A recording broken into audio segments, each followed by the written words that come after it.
Miss Ross, can you just tell the jurors, not your address, but generally where you live? Yes, I live in Northeast Minneapolis. How long have you been in the Northeast Minneapolis area? My entire life. I was born and raised. And can you tell the jurors how old you are? I'm 45 years old. Seems like a strange question. But there is a reason for it. It's okay. So. And do you have any children? I have 2 boys. Okay. And Miss Ross, did you know George Floyd? Yes. When did you meet George Floyd? I met Floyd in August of 2017. And you refer to him as Floyd? All the time. That's how you just refer to him all the time? Yes. And, in court we prefer to use Mr. Floyd. So as much as you can, do that, but I understand Floyd is just how you knew him, right? Sure. All right. And so when was it that you first met Mr. Floyd? May I tell the story? Sure. Okay. It's one of my favorite stories to tell. Excuse me. And Ms. Ross, just so you know, if you feel like you need to just take a moment to collect yourself, feel free. We're in no rush here. Thank right? you. Yeah.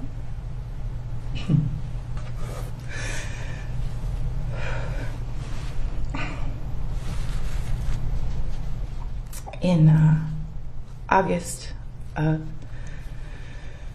2017, I had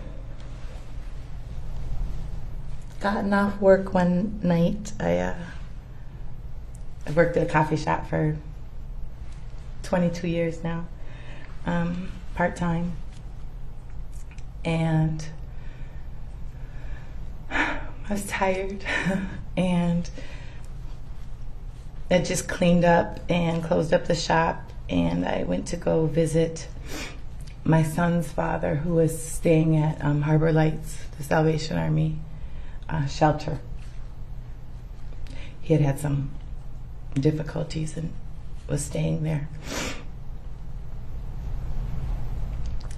I entered Harbor Lights, and when you visit there, you have to ask for a person to come down if you're visiting them. And so I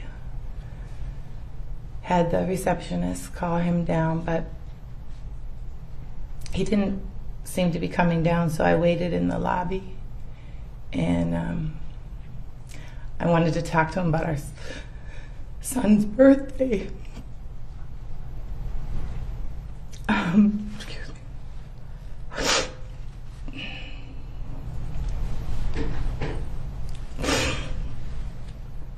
I was pretty upset, and I started kind of fussing in the corner of the lobby. And at one point,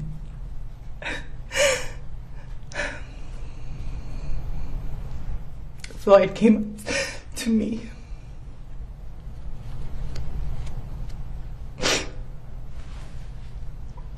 And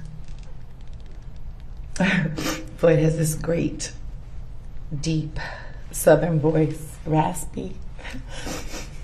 He's like, "Sis, you okay, sis?" And I wasn't okay. I said, "No, I'm just waiting for my son's father." He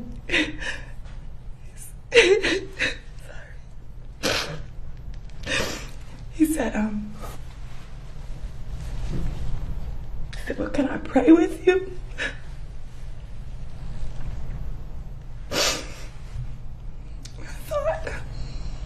I was so tired. We had been through so much, my sons and I. And this kind person just to come up to me and say, "Can I pray with you?" When I felt alone in this lobby. It was so sweet. And at the time, I had faith in God. Ms. Ross, sorry to interrupt, but I'm just going to want to maybe help with a few questions, okay? Sure. At that point, did you know what Mr. Floyd was doing there at the Salvation Army? Oh, yes. I'm sorry. He worked there as a security guard. Okay. And so he came up to you and tried to comfort you? Yes. And was that the beginning of your relationship? Well, not that part. That was just Floyd. Afterwards, he had asked me who my son's father was, and I said, you know, we're co-parent and we're not in a relationship. And that's when I like to say his voice dropped like 2 levels, even though it was deep already. And he asked me if he could get my number, and we had our first kiss in the lobby. And that's when our relationship started. And after that, how close did you become? We were very close. And so I'm not sure you told us when this was. Do you recall roughly, not the date, but the year at least? In August of 2017. Okay.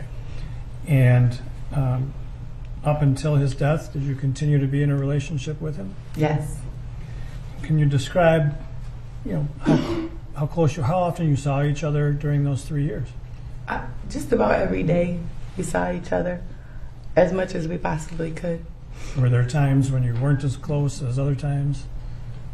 We had, sometimes just like all couples, we argued sometimes and, might have taken a break, but. Like most couples? Like most couples, I assume. Did you learn, whether he was new to Minneapolis? Oh, yeah. On our first date, like most people do, we went over like our histories, and he told me he was from Houston. And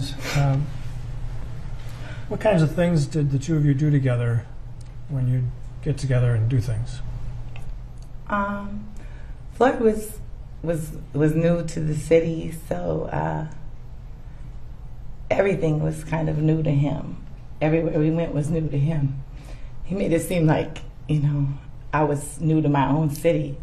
So we like to go to, he lived right by Lake Bede-Makaska. We like to go down there a lot and, enjoy the outdoors. We like to go to the sculpture garden and just, walk around. We went out to eat a lot. Why? Because Floyd loved to eat a lot. He's a big man, and it took a lot of energy to keep him going. And he loved food, and so did I. It was fun. It was an adventure always with him. Did you know where he was working? Prior to his death, had he been working someplace? Yes, he was working at Conga. What is Latin Bistro? Okay. What is that? Conga is a restaurant, but also a nightclub in the evening. What did he do there? He was a security guard. He was head of security there. And did he at some point lose that job? Only because of COVID. I mean, it shut down because of COVID. And you had met at Salvation Army. Did you, learn eventually that he worked there? Yes, I knew that evening that he worked at the Salvation Army. And he was a security guard there? Yes. Right. And at some point that job ended, correct? Yes. I think that maybe a year or so after I met him. And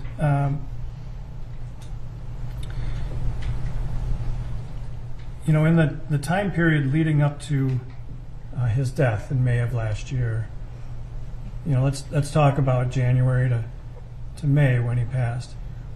How often were the two of you seeing each other? Of 2020? Yes.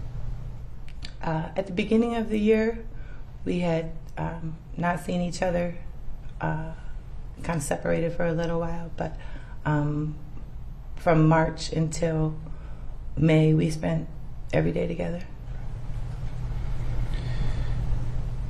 And we have a photograph of Mr. Floyd. I believe we showed that to you in a prior meeting with you, correct?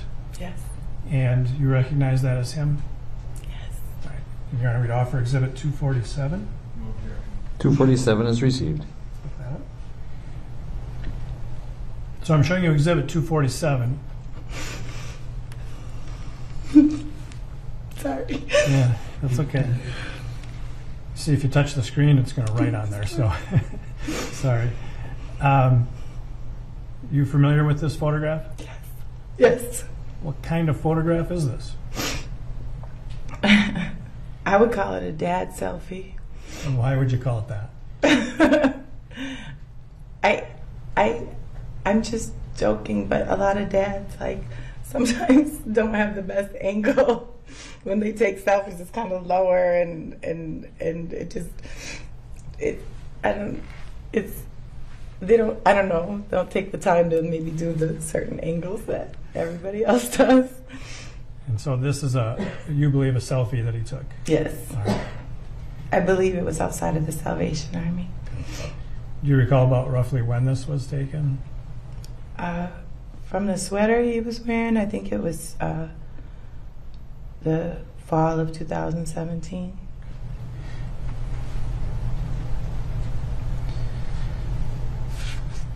Did Mr. Floyd have any children? Yes. How many children did he have? 2 girls. And did he try to be a part of their lives as much as he could? Yes, he loved his girls. It was hard being in Minnesota, long distance, but So his daughters were not in Minnesota? Is that no? no. Just want to make sure that your voice is loud enough for everybody to hear. At some point, when you knew Mr. Floyd, did you learn of his mother's death? Yes. Did you recall when that was? It was in May 2018. And did you see, well, describe, if you would, for the jury, what you saw his reaction to his mother's death?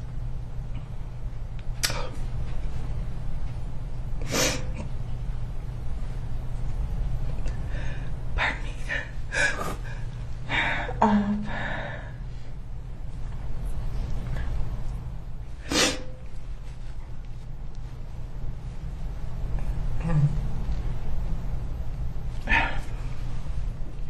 Floyd is Floyd's what I would call a mama's boy. I could tell from the minute I met him. And when he came back from Houston,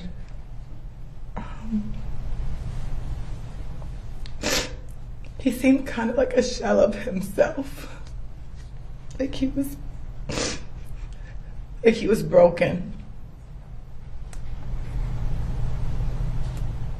He seemed so sad. He didn't have the same kind of bounce that he had. He was devastated.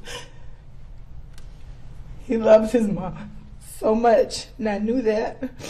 He talked about her all the time.